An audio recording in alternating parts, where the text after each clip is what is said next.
Hindi, iba na yun. Oo, iba nga. April yun, no? Oo, yung April yun. Meron na ba pala yung kay Ana? Dati? Wala pa kasi tasapusin pa natin yun eh. Pag natapos yung ano, Oo. saka siya magbabayad? Oo, kontrata kasi yun. Bigay yan si Benson. Maraming pera yan. Akala mo lang yun? Kala mo. See? Wala na, occupied na ulit yung banyo. Ano ra? Hindi na malaman ng crew ang gagawin sa puntong yun. Ayon sa mga ulat, nasa bridge pa rin ng barko ang kapitan na si Florencio Marimon habang lumalala ang sitwasyon. Mga alauna ng hapon, tuluyan na tumaob ang MV Princess of the Stars sa karagatan malapit sa San Fernando, Romblon.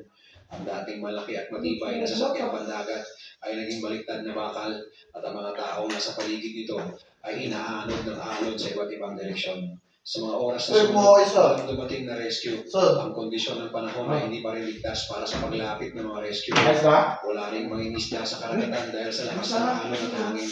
Ang mga nakaligtas ay lumutang sa dagat, kumakapit sa anumang